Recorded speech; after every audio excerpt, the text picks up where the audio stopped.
Sikat sa marketplace to.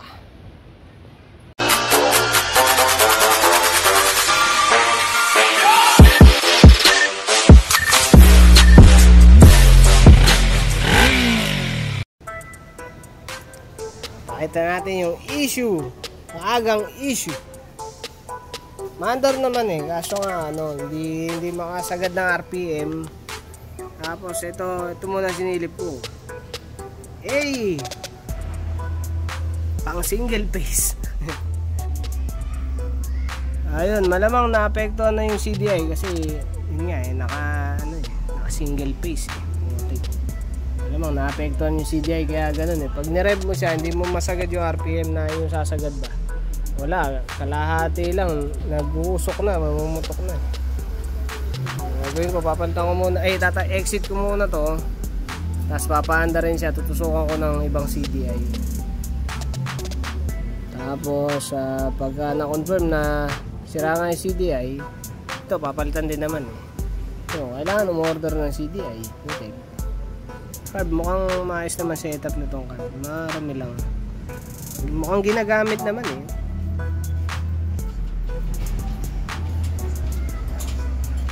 Ito lang yung setup.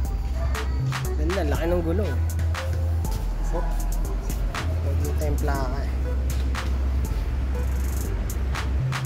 Mono siya ito dito sa bila makita yung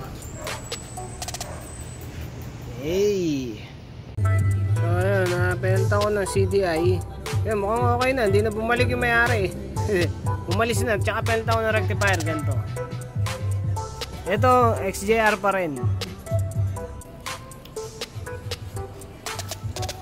so, XJR ulit siya ulit putik. So ito yung XJR ng tropa na yan, kapapalit ko lang ng carb kasi yung carb niya nagre-reach, hindi ko na matono talaga eh kahit anong gawin ko eh, putya. Ito nung penaltan ko, ginamit ko yung same jets, yan, goodies na, natutono na, hanip na yan. Ito nga pala, galing sa Australia to, galing Australia. Shoutout kay Boss Noriel, goodies na goodies, sariwa. Ito naman, valve cover, gasket, tsaka mga grommet.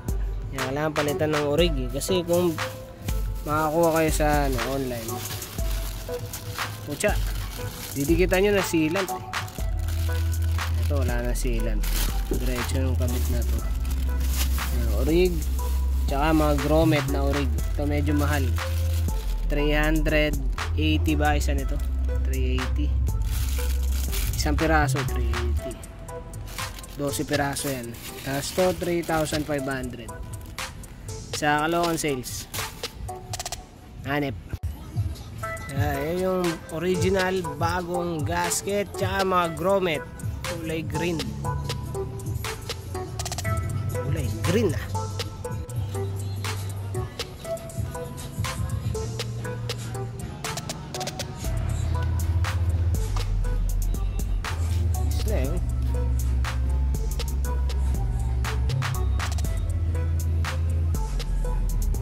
Ito hindi ko alam kung magkano niya nabili.